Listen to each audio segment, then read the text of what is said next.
I frequently receive inquiries regarding the true nature of liberation. My name is Stephen Hick, and in this presentation, I aim to explore this subject. In this video, I analyze the paradox of liberation, the profound relinquishment of self, identity, and the illusions of separation. Drawing upon the teachings of Adyashanti, I investigate the concept of divine ignorance, the pure potentiality that exists beyond the confines of time, space, and the limitations of the mind. It is important to acknowledge that the mind cannot fully comprehend this concept.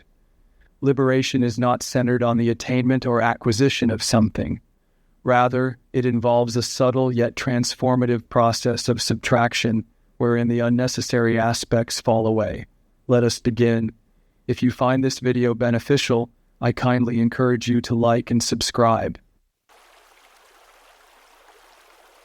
There's a story of a man who spent his whole life chasing what he called ultimate freedom.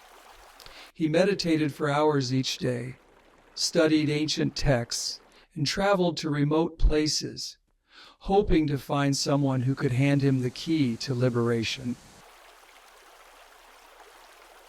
One day, while sitting by a river, he felt something strange, a deep, inexplicable stillness. For a brief moment, he couldn't feel himself as the seeker anymore. There was no him at all, just the river, the breeze, and a vast sense of being. The moment passed, and he was filled with fear. What was that? Am I disappearing? He wondered. This fear is not uncommon.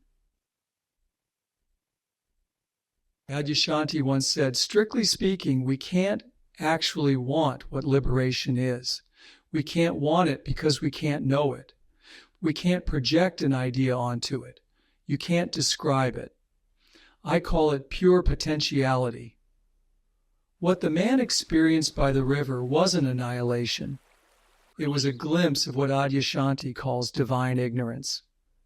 It's not the void we imagine, not a big empty sky or a vast expanse of space, because even those ideas are spatial. It's something beyond time, beyond space, and beyond the grasp of the mind. The mind, driven by survival instincts, often recoils when it encounters this pure potentiality. It clings to what it knows, identity, thoughts, feelings, because that's what it has built its sense of self upon. Adyashanti describes this self as a contracted turn, a reflexive loop where awareness constantly refers back to itself. How am I doing? What do I think of this? This loop creates what we call ego, the sense of being a separate me. When the knot of self begins to loosen, the reflexive turn starts to dissolve. At first, it can feel like annihilation, because everything we've ever known about ourselves is tied to that contraction. But as the knot falls away, it's not destruction, it's subtraction. The intermediary, the self loop, vanishes, leaving only pure, direct contact with reality. This is what the Buddha meant by nirvana, often described as the extinguishing of a flame. Something stops, not life, not consciousness, but the illusion of separation. As the man by the river discovered, this experience isn't negative or nihilistic. In fact, it's profoundly affirming. When the gaze of awareness stops turning inward to create a self, it straightens out, engaging directly with life. There's no longer a filter, no inner commentary. Life becomes fluid, immediate, and unmistakably real. And here's the paradox. This isn't something we can achieve through effort or desire. Liberation doesn't come as an addition. It's not something to gain. It's the falling away of what's unnecessary. Even people who aren't seeking it can stumble upon moments of pure being because, as Adyashanti reminds us, we're talking about the ground of our being. We're talking about our truest and real nature.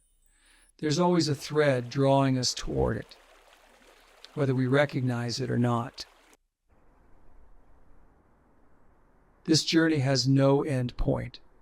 Even as we embody the infinite ground of being, the process deepens endlessly. The Buddha himself wasn't finished. Instead, his life was a continuous unfolding, a dance with the question, how accurately can this be embodied?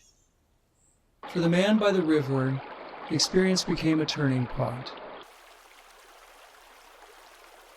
Over time, he learned not to fear the moments of nothingness, but to trust them. In those moments, he realized there was nothing to find and nothing to lose. And that's the beauty of it all. Liberation isn't something to fear, but a return to what has always been natural. As Adyashanti says, there's really nothing to fear.